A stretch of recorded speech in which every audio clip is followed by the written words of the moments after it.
Good afternoon, and thank you for joining us for today's Nevada Immunization Learning Exchange webinar. This is Brianne Van Dyne, Program Director for Immunize Nevada, and I will be today's moderator. Before we get started, let's just review a few of the housekeeping items. If we should become disconnected for any reason, please log in again and we will continue where we left off. Please locate the Q&A box at the bottom of your screen. If you have any questions, type them there and we will address those questions at the end of today's presentation.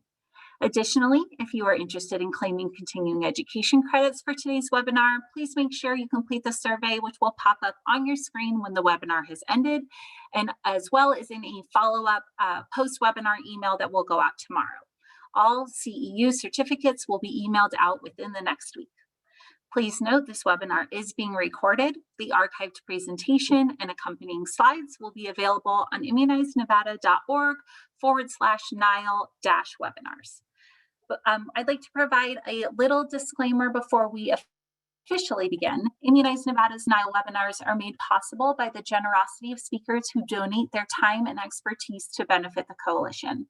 The expectation and goal is for community partners to gain knowledge on immunization and infectious disease related topics through a non-branded, unbiased presentation. I'd like to now turn it over to today's featured presenter, Dr. Richard Moriarty. Dr. Moriarty is an active member of the Massachusetts chapter of the AAP's Immunization Expert Initiative and has provided dozens of immunization updates to healthcare providers across the state of Massachusetts and beyond. Since retiring from clinical practice in 2015, he has continued his work in the vaccine education space through his efforts in conjunction with the American Academy of Pediatrics and the American Cancer Society to increase HPV vaccine uptake and vaccine confidence. Welcome, Dr. Moriarty.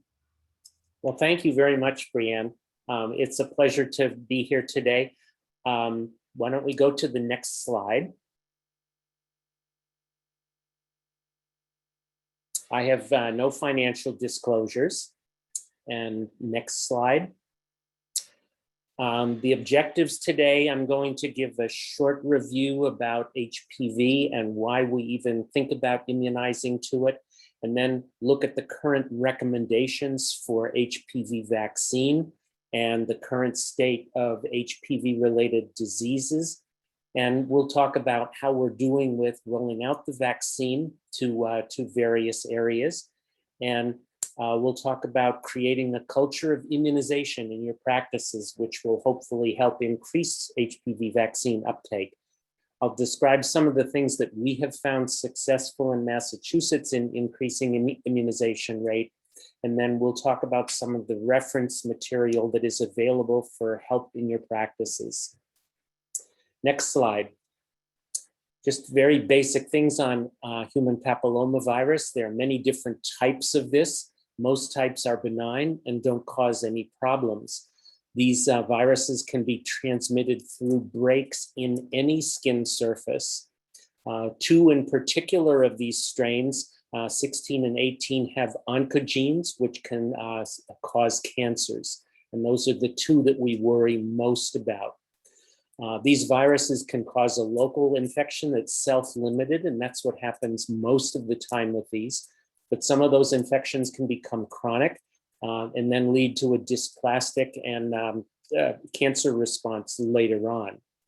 As you know, HPV is the most common sexually transmitted disease with over 5 million new cases that are reported, that are estimated every year. This virus can be passed by someone who has no symptoms and may not even know that they have the virus. Next slide. The history, HPV has an interesting history. It was first noted in the 1950s and 60s that cervical cancer was more common in women who had more sexual partners and earlier sexual contacts. In the 1980s, a researcher named Zerhansen found HPV 16 and 18 DNA in cervical cancer tissues. And later he did receive the Nobel Prize for this effort. In 1989, HPV-16 was found in tonsillar squamous cell carcinomas. In the 1990s, two Australians, Fraser and Zoe, developed a vaccine that we use today. HPV-4 was licensed in 2006, both in Australia and the United States. In 2009, it was licensed for boys. And then in 2014, the HPV-9, which is what we use now, was licensed in the United States. Next slide. This slide shows what can happen with HPV. And if I can walk you through this without a pointer, in the upper left by time there's a little virus. That virus can get into any breaks in any epithelium. And the initial changes that usually happen are swelling of cells, which you can see in the second block of cells there. Many times this will go on to regress. There is an arrow at the bottom of the slide that shows regression. And as many people have the immune capabilities of fighting off this, so most of these early infections regress. But for some people, the infection persists. And as you move to the right in the slide, you see more and more changes, first of low grade, then higher grade intraepithelial lesions. And finally, at the end, these lesions can become invasive carcinomas. Next slide. Oh, and the last point on that other slide was the longer the HPV is present, the more likely it is to progress. Most of these infections will resolve by themselves within 2 years. If it lasts more than 2 years, there's a good chance that it will progress. Next slide. We know that there are a number of HPV-related cancers. Cervical cancer has gotten most of the press in the past. And since the vaccine has been rolled out, as we'll talk about in a minute, the incidence of cervical cancer is actually falling. What we're finding out, though, is that other cancers that are caused by HPV are rising. Anal cancer in particular, and oropharyngeal cancer is the main one where the incidence is going way up. And these HPV-associated cancers happen frequently enough so that there is one new HPV-related cancer that crops up every 10 minutes across the country. Next slide. We know that HPV disease can affect pregnancy, from preterm delivery to premature rupture of membranes. It can be associated with intrauterine growth restriction, low birth weight, and even fetal death. And in particular, women who have had to have a procedure for in situ carcinoma, removing part of the cervical os, are more likely to have these problems with pregnancies after that procedure. Next slide. We know that, again, cervical cancer is what most people think of with HPV, but precancers develop first and oftentimes are able to be caught with Pap screenings. We know that oropharyngeal cancer is the biggest lump of these hidden cancers. And unfortunately, it takes longer for this to show up, and it's later in life that these oropharyngeal cancers manifest. Anal cancers are on the rise, and penile cancers are only a small percentage of these. Next slide. These oropharyngeal cancers can happen anywhere in the oropharynx, which means the mouth, the nasopharynx, the oropharynx that goes down just past the epiglottis. But anywhere in this area, these cancers can arise. Next slide. Unlike other, like cervical cancer from HPV, there is no Pap smear equivalent for screening for HPV-related oropharyngeal cancers. The symptoms of these cancers usually will show up as either a painless lump or a persistent sore throat, trouble swallowing, sometimes even ear pain or hoarseness. But unfortunately, there are no early detection methods for this. Probably many of you have been to the dentist and had them examine your mouth very carefully, pull out your tongue as far as it can go to check all around and underneath your tongue and way at the back of your pharynx to look for evidence of these early lesions. Treatment for these is awful to go through. If you talk to any survivors of oropharyngeal cancer, it involves chemotherapy, surgery, radiation, and it's a very, very tough course to get better from. Next slide. There are racial and ethnic disparities with this cancer. We know that there's a higher incidence of cervical cancer in Blacks, in Hispanics, and in Native Americans than there is in white Caucasians. And there's a higher mortality rate from these cancers in those populations too. Next slide. We know that HPV is transmitted primarily by sexual contact. But I think we have to rethink a little bit our definition of what sexual contact is. It's not just sexual intercourse, which is usually genital to genital contact, but it can be non-penetrative genital to genital contact, manual to genital, oral genital, again, contact from one epithelial surface that's infected to another can spread this virus around. The condoms can help in decreasing the chances of this, but they may not eliminate the risk totally. There are rare cases where a mother who has HPV in her vaginal tract can pass it to an infant during delivery, and this can result in a problem called juvenile respiratory papillomatosis, where basically HPV warty type growths occur on vocal cords in an infant. And that can require multiple episodes of surgery because there's no specific medical treatment for that. Again, many people are not aware that they have this when they pass it around. In the upper right of this slide, there is a very good short video that was put together by Kids Plus Pediatrics in Pittsburgh. And it talks about the fact that basically one touch, one time can cause the spread and passing around of HPV. And we know that, again, many kids, when they start out with sexual activity, their first activity is not genital penetrative intercourse. It can be touching, which can also spread the virus. Next slide. The vaccine for this virus is made by taking the gene for the protein capsid L1. It's grown in yeast, and when they put these protein monomers into solution, they assemble themselves into what's called a virus-like particle. And it has been found in studying this vaccine, this virus-like particle produces a very strong immune response, very effective in preventing further infection.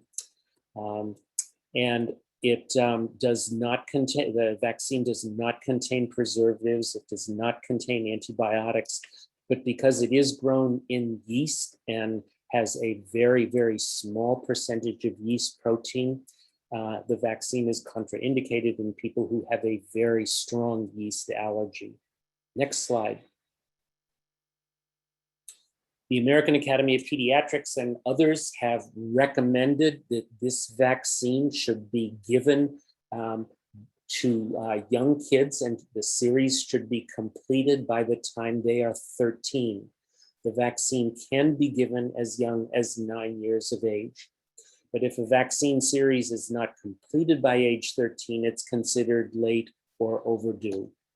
Next slide.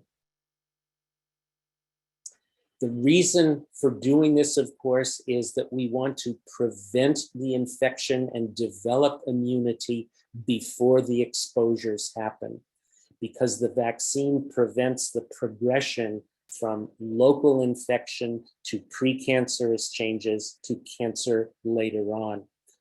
for the people who have a persistent infection. So we want to give the vaccine before infection starts. Next slide. And one of the questions that very commonly comes up is, why not start the vaccine later at age 15 or 16? Why do we want to do it at such a young age? And there is some evidence and some reasons why. So let's look at that with the next slide. The first thing to think about is, when do students have sexual intercourse?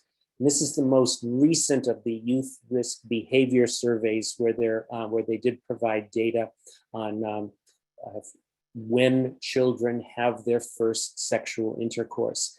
And as you can see here, the solid blue line in the middle of the graph shows that about 40% or more of high school students have had sexual intercourse. The older in high school you are, the more likely you are to have had sexual intercourse. But we also know that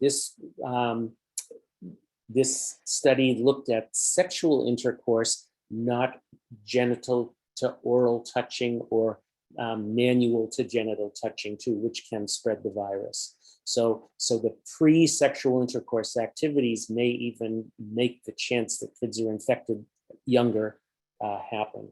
Next slide.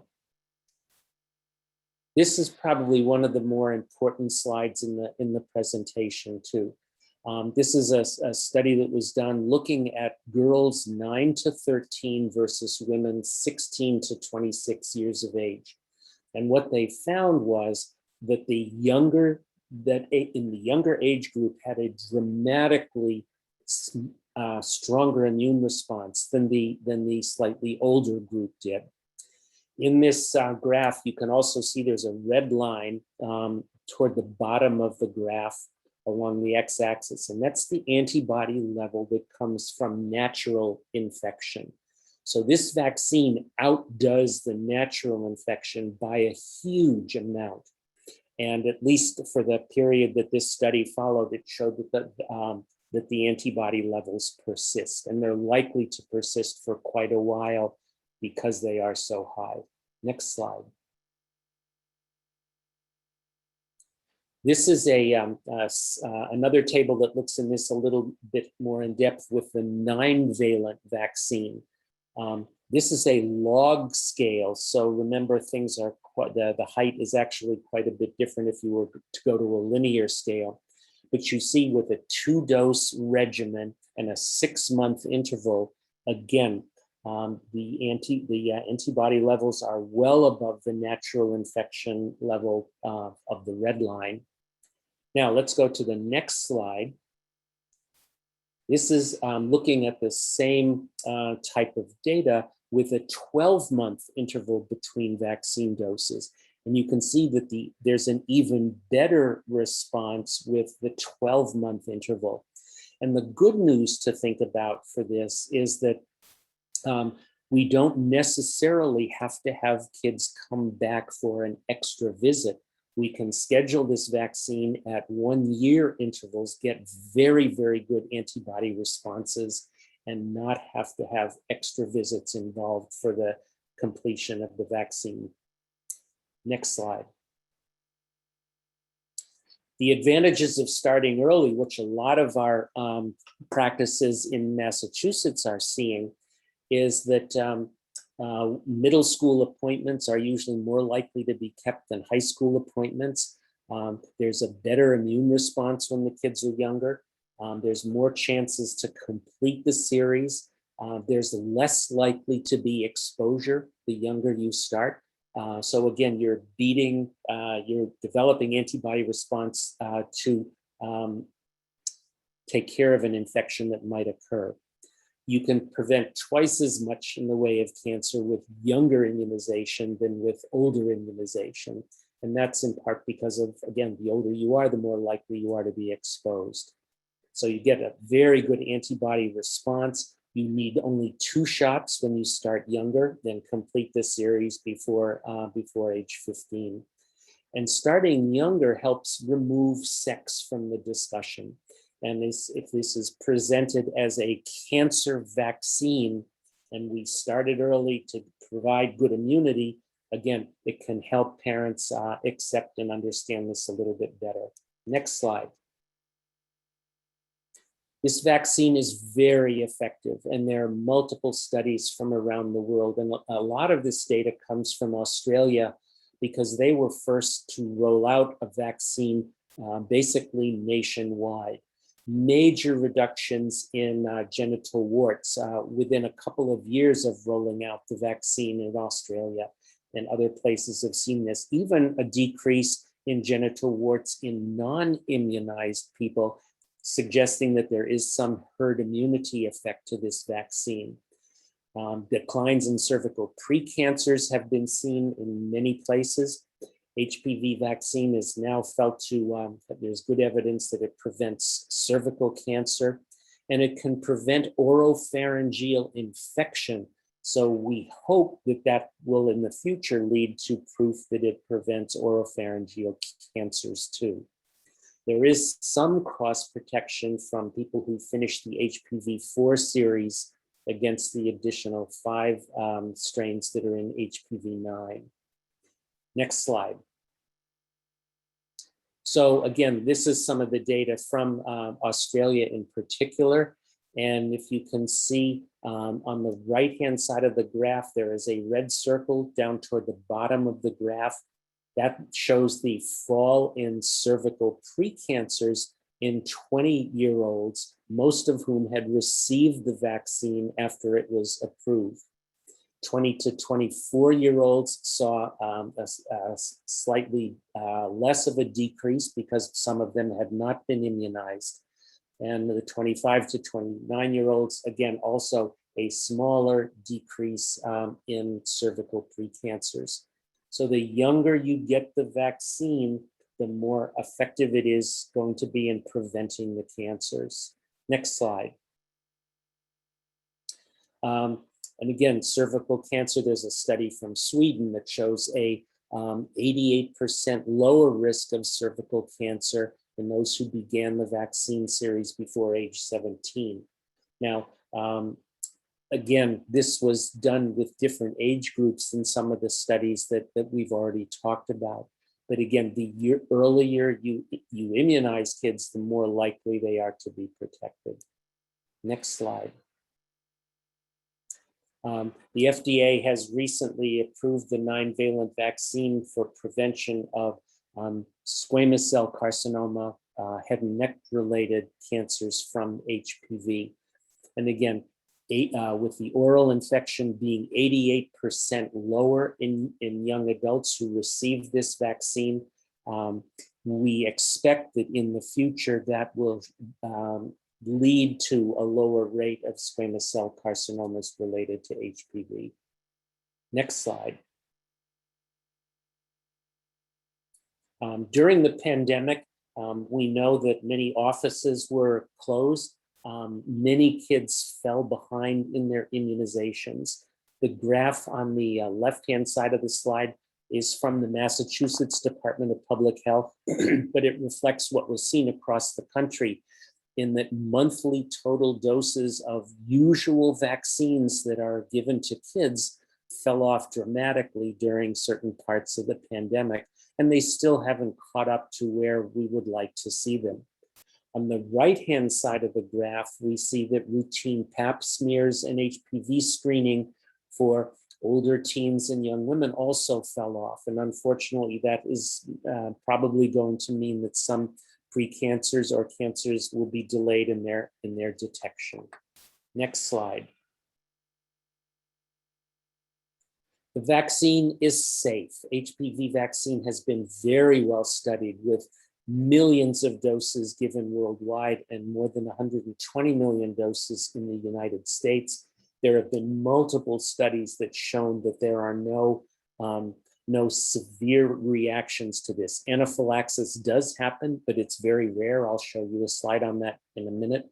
But Guillain-Barré syndrome, strokes, blood clots, seizures, neurologic events, thromboembolism, autoimmune diseases, POTS, postural orthostatic tachycardia syndrome have not been shown to be related to this vaccine. There have been a few local skin infections reported, and that can be taken care of or usually prevented by good cleansing before the immunization is given. So again, there's many studies now that show that this vaccine is safe and no unusual side effects have been reported. Next slide. The vaccine does not cause ovarian failure. This is something that has come up. I have a reference here for you that looked at a large series of patients in the Kaiser Permanente system and found no evidence of increased premature ovarian failure after HPV vaccine. Remember, premature ovarian failure is something that happens for a number of different reasons in women in a relatively infrequent amount. And there is no change in that amount after people have gotten HPV vaccine. And there's no biologic plausibility to think that, that the vaccine would cause it because the HPV disease itself does not cause ovarian failure. Next slide. We know that syncope can happen after vaccine. It's very common in the ages when HPV vaccine and others are given, and particularly when the vaccine is given with other vaccines like TDAP and meningococcal vaccine. The vaccine does hurt, but other vaccines hurt when they're given too. Because fainting can happen and can lead to head injuries, it's important to make sure that patients sit down if they're feeling dizzy or lie down if necessary. And the recommendation from Centers for Disease Control is to have people wait 15 minutes after they get the vaccine before they leave. However, that creates a major problem for some offices. Some practices in Massachusetts have found that giving the vaccine at the beginning of the visit makes the rest of the visit a little easier, a little less anxiety on the part of the patients, and will take care of the 15-minute wait there. Next slide. We know that there are many things that we can read on the internet that said, my child got HPV vaccine and developed an autoimmune disease, or my child got HPV and developed ovarian failure, or my child got HPV vaccine and now they have a seizure problem. Again, because one event follows another event does not prove causation. There's a fun website to look at called Spurious Correlations, and it looks at the, again, to prove the point of one event happening after another does not prove cause and effect. If you look at the per capita consumption of margarine, it correlates very well with the divorce rate in Maine. If you look at people who drown after falling out of fishing boats, it correlates very well with the marriage rate in Kentucky. Even the incidence of autism correlates very nicely with the rise in sales of organic foods. Those do not prove causation. And so we need to think about that and remind ourselves and our patients about the fact that one event following another does not mean it was caused by the event. Next slide. We know that people will say that, well, I see in theirs that HPV vaccine causes many children to die, or HPV vaccine causes many children to develop some other complication. Theirs is a sentinel system. It is not designed to prove cause and effect. It is designed to look for signals which may not have happened in the studies that were done to win approval of the vaccine.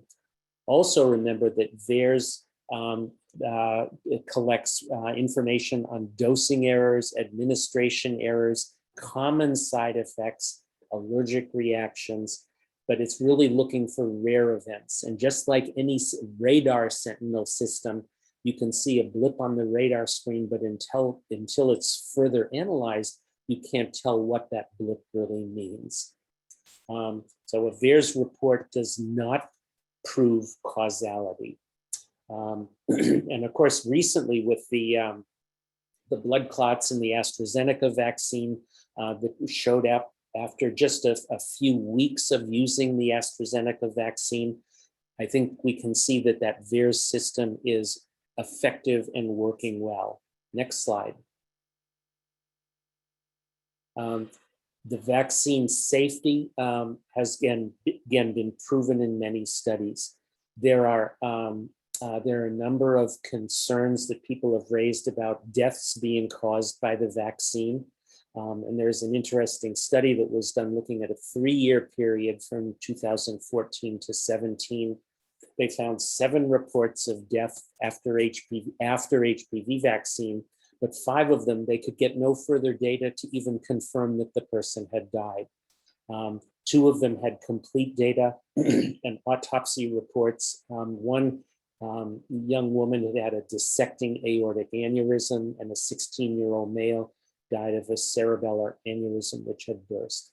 And so there was no causal effect found from the vaccine. And again, over this period of time during the study, 29 million doses of vaccine had been administered. Next slide. So again, Australia has done studies on safety also. And again, the adverse effects were very low and usually very mild. Anaphylaxis happened 3 times out of 1 million patients and did not lead to any deaths. And the rate of POTS and premature ovarian insufficiency and other things were similar to the general population. So there have been no unusual safety signals about this vaccine. Next slide.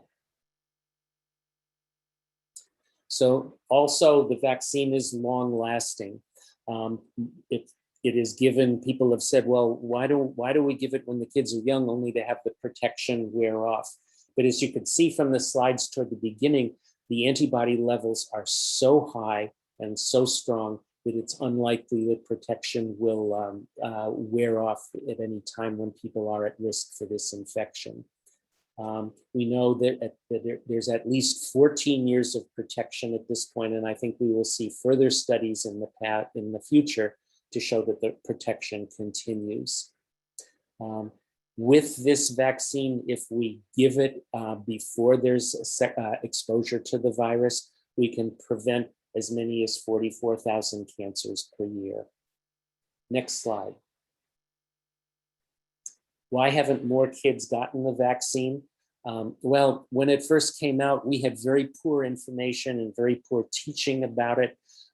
It was covering diseases that most pediatricians don't see very much of.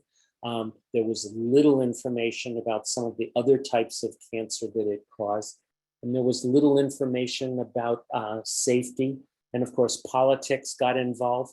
And people thought, gee, if my daughter is vaccinated for a sexually transmitted disease, she's more likely to go out and have sexual contacts. And there have been now several studies that prove that that's not true.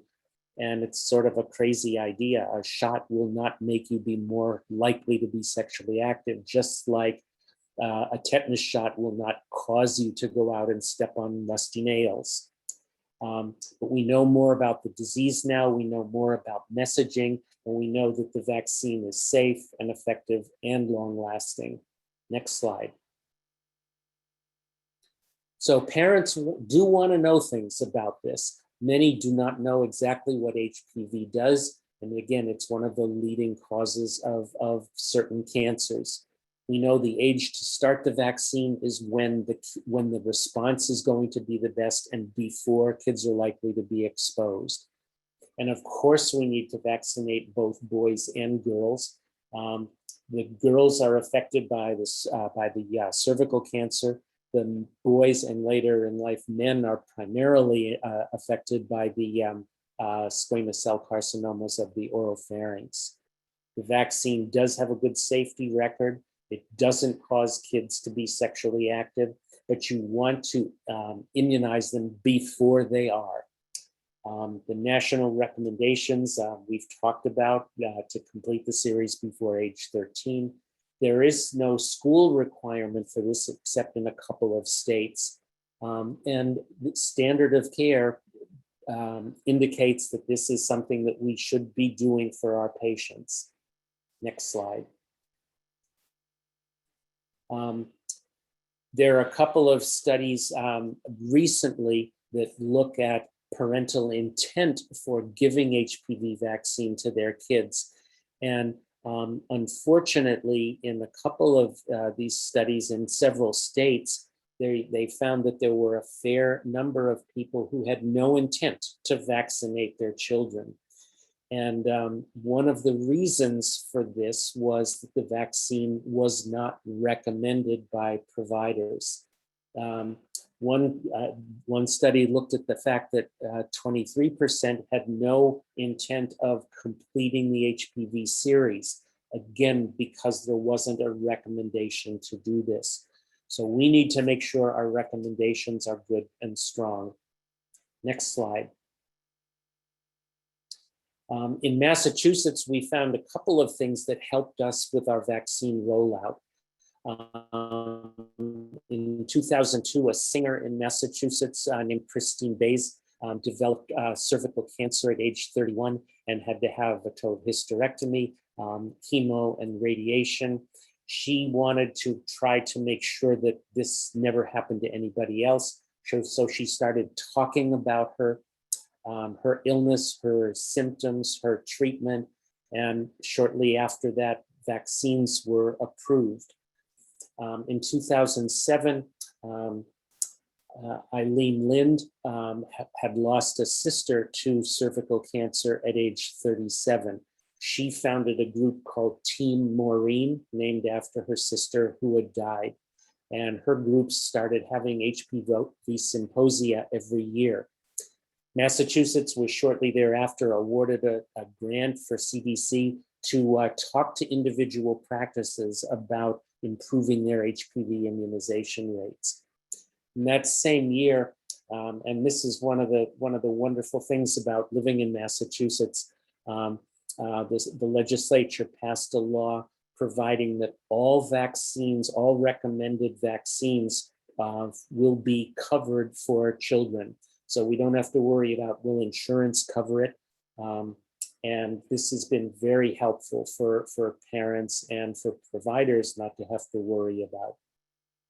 The Department of Public Health had a Twitter campaign to urge people to get this vaccine. We have seminars on a regular basis and have found that including stories of survivors of these various cancers can help. We've involved the dentists with this to encourage them to do HPV screening, which can help detect cancers when they do appear in the oral pharynx.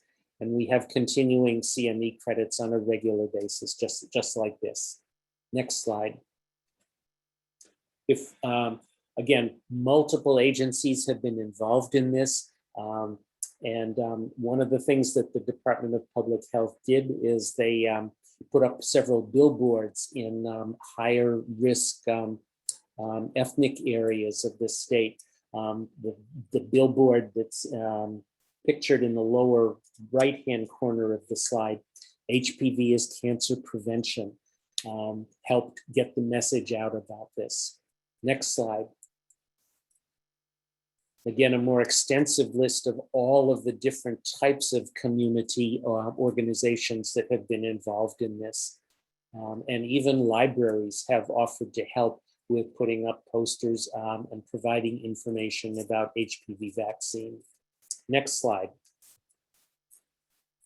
The Twitter campaign is something that helped get the message out to Twitter followers.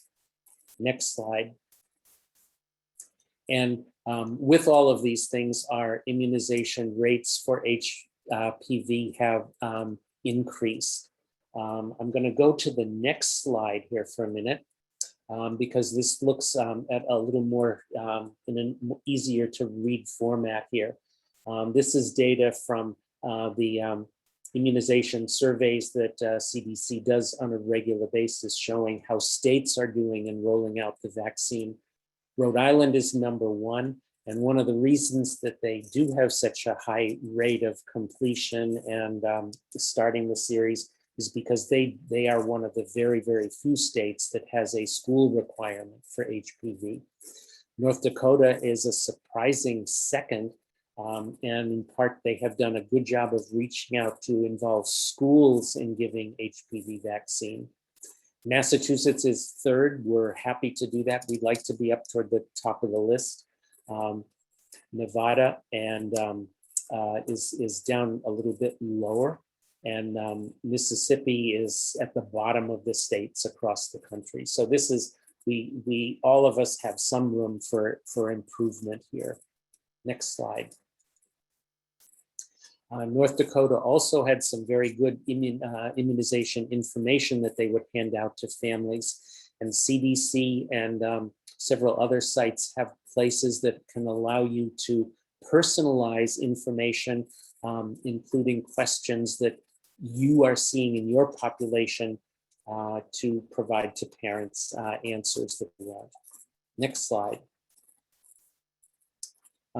So we ought to look at the different other strategies too, just like we have for COVID vaccine rollout, whether it's having drive-through clinics for HPV vaccine or offering free rides to people who may have trouble getting to appointments for their vaccine. And during the COVID outbreak, Boston Medical Center actually had a mobile van that was going out and immunizing their population who is at high risk for being under immunized. So these strategies may be helpful in the future for HPV vaccine also. Next slide. Hopefully by 2016, there will be no cervical cancer in Australia because of the number of people who have been immunized. And this is a goal that we hopefully will be able to see in many other places too. Next slide. Just going to talk for a few minutes about anti-vaccine and vaccine hesitancy. The first vaccine, smallpox, was developed in 1796, and within 6 years, there was already an anti-vaccine society that said cows would sprout out of your body if you weren't immunized. Next slide.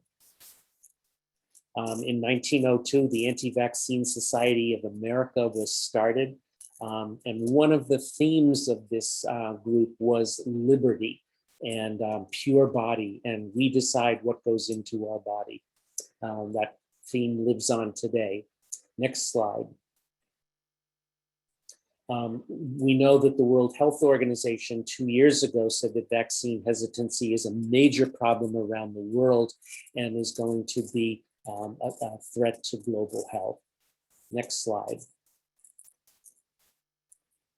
We know in Japan that the vaccine, when it was rolled out, started to be given to teens. But then there were a number of complaints about side effects. Panels of young girls came and testified about headaches and brain fog and other chronic fatigue and things that really were not related to the vaccine. So the recommendations for the vaccine were suspended.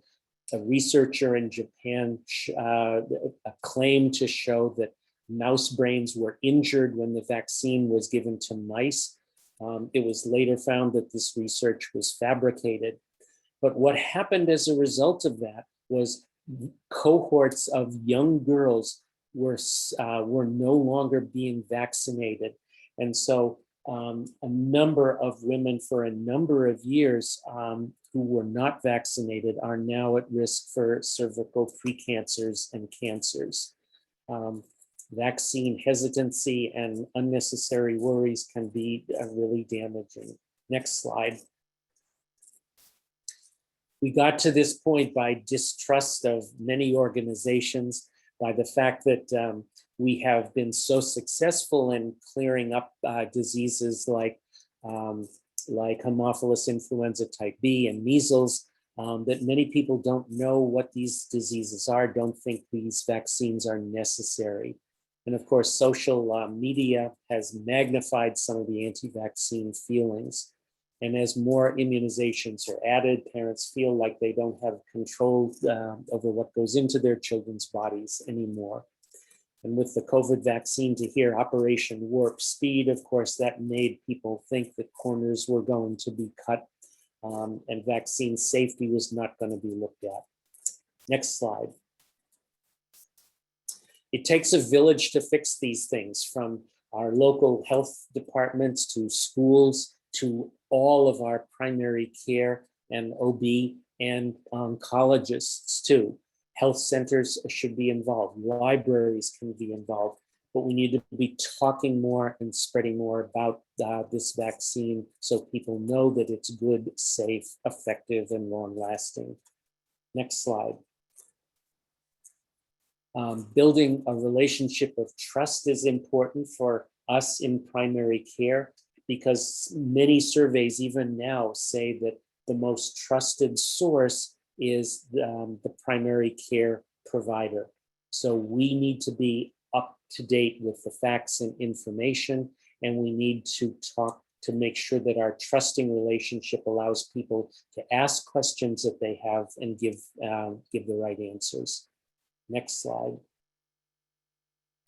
And again, trust is important, whether it's oftentimes involving others in our community to help get the word out and telling our stories about what happens when we don't get vaccines for certain illnesses. Next slide. Vaccine confidence in your office is important, and you can get this message out in many ways, whether it's in your website or your practice letters, your office posters. But one of the key things that's important is that all staff in your office have to be on board with the same message. The short story that I will share about this is one of the docs from Centers for Disease Control came and talked about HPV vaccine in Massachusetts a couple of years ago. And she told the story about taking her 11-year-old in for a middle school physical exam. And the nurse who put them in the room said, "You're going to get some vaccines today. There's TDAP and meninge, and then there's this other vaccine called HPV vaccine. And it's for sexually transmitted diseases." And the woman who was a physician at CDC said to the nurse, "Would you get that vaccine for your daughter?" And the nurse said, "My daughter is not that kind of girl." And of course, that blew the message right out of the water. So it's critically important to make sure that everybody in your office is talking the same talk. A strong presumptive recommendation is better than saying, which one of these vaccines would you like today? Providing vaccines at every visit is of course required, and knowing what's in the package insert to help address questions is important too. Next slide. Again, we've talked about this a little bit before. Rather than saying, what vaccines do you want? Give a presumptive recommendation. These are the vaccines that are recommended today. I highly recommend them. Next slide. And again, if you know answers to some of these questions, it can be very helpful. And it may take a few minutes, but spending even as little as 10 minutes with a patient to listen to their questions, acknowledge that you understand why they might be worried, offer to look at what they have read, offer to share some information with you, can help build trust and can help them accept your recommendations better. Next slide. Vaccine confidence in your office can also be improved by telling stories about diseases you have seen or the fact that you immunize your own children, and making sure that you and your office personnel look at what your immunization rates are periodically and think about what you might do to improve those rates. Some people still, with even sympathetic listening and providing some small bits of information, will hesitate and don't give up necessarily. Oftentimes, if you give people some information and some reason to think about things, they'll come back and accept the vaccine on their next visit. And that's another benefit of starting younger, because you have a little more time to make sure that you get the vaccine in before age 13. Next slide. Vaccine, this HPV vaccine is a cancer prevention vaccine. And if we think of it like bike helmets or seatbelts, put it on before the event happens, it can make more sense to some families. Next slide.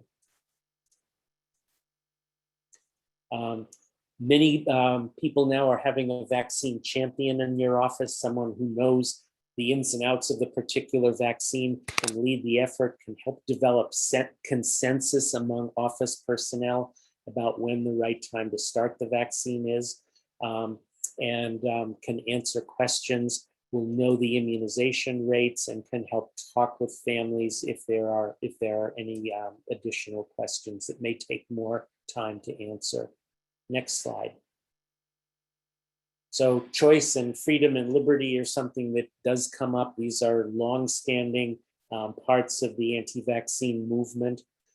Again, we're making the choice of disease versus disease protection. We're making the choice of freedom and versus personal responsibility. We know that vaccines save money, and we know that cancer treatment is very expensive. We know that laws requiring vaccines have been accepted for many years by the Supreme Court. Hopefully that will continue to be the case. And no one is safe from these diseases until we are all safe and protected. Next slide. Some vaccines are required for school. These are primarily the ones that can be passed by respiratory droplets or contact. HPV is not likely to be something that's passed in school unless kids are not very well supervised at all. So that's why it's really not a requirement for schools. Next slide. Who pays when vaccine preventable diseases occur? These outbreaks, particularly with things like measles, can be very expensive. We all pay for those in one way or another, whether it's higher insurance rates or more taxes. So again, we want to make sure that vaccines which can save money, are used appropriately. Next slide. And common questions. The older people get, the less effective this vaccine is, not only because they're more likely to have been exposed, but because they're not as good at stimulating immunity the older they get. So for people 27 and older, although the vaccine is approved and can be done with clinical decision-making with your patients, it's not as effective as it is in kids in younger ages. Next slide. There are many good handouts from the Centers for Disease Control, and I urge you to look at their HPV website to take a look at these and find out which ones might be appropriate for your office. Next slide. Couple of resources that you might find helpful. The Don't Wait to Vaccinate on the slide comes from the American Cancer Society and is a very good handout. The movie that I have the link to, the YouTube movie at the bottom right of the screen, was made by the group who formed the Team Maureen group that I mentioned earlier. And the video at the upper right is a young woman from Ireland who tells her story about having cervical cancer because she wasn't vaccinated. And she died shortly after making the video. Next slide. Final thoughts. Again, we can prevent a lot of cancers, HPV-related cancers, with this vaccine. It's safe, effective, and long-lasting.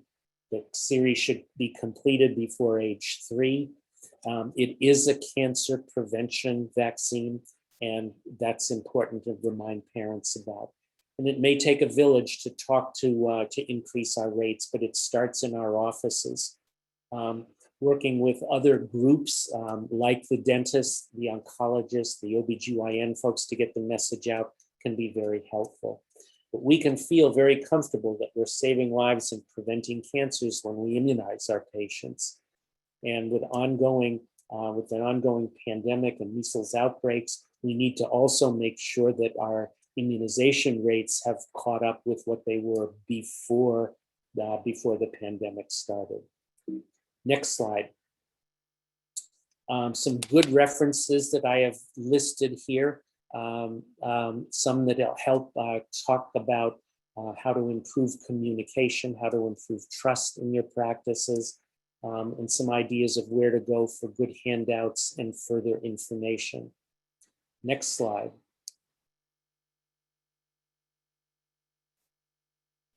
And some more references that can be very helpful for you too. The last one is called Skeptical Raptor, and he's a scientist who writes blogs about immunizations, and they're very, very good. And I think that's the last slide. I thank you for the opportunity to talk with you, and I'd be happy to try to answer any questions if there's time. Thank you so much, Dr. Moriarty. Before we say goodbye, we would like to offer a little more time for questions to be typed in the Q&A box. While we're waiting on those questions to be typed in, just a couple of reminders. If you've requested continuing education credits for today's webinar, please do make sure that you complete the survey, which will pop up on your screen when the webinar is ended. And again, those certificates will be emailed out within the next week. Again, if you'd like to view or share our webinar, the recording will be available on the Immunize Nevada website, along with information for future webinars.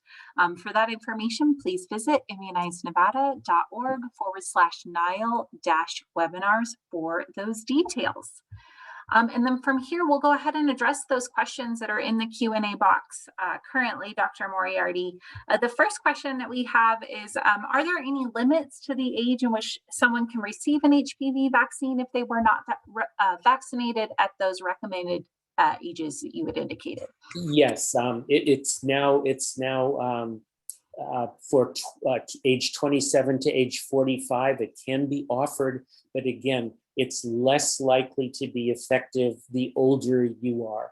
And again, I think it depends on the situation. To sort of maybe give us an extreme example, if a woman just happens to leave the convent and she's going to take up dating on Tinder, it's probably a good idea for her to get the vaccine, even if it's not going to be as effective. So again, I think that's why individual discussion is necessary. What are your risks of exposure to help you maybe avoid this, since the vaccine isn't going to be quite as effective? Great. The next question is around, why do you think the ACIP initially made that recommendation to make that the vaccine recommendation for HPV exclusive to females? And then do you think that that contributed to the lower rates of males getting vaccinated, both at that point and in what we see now in the immunization coverage? Yeah. The initial push for women to get vaccinated was because, number one, that's who the study was done with. Initial studies were done in women and not boys. And in part, that was done because of the politics of sex and a sexually transmitted disease. But of course, girls get infected from boys, boys get infected from girls. It can be passed back and forth between the sexes. And now that the studies have been done and show that it's effective in boys, and now that we know that oropharyngeal cancers are a later risk for boys who were men who were infected as boys, it's important to get both vaccinated. And so the message should be, boys and girls get this because it's a cancer prevention vaccine. Perfect.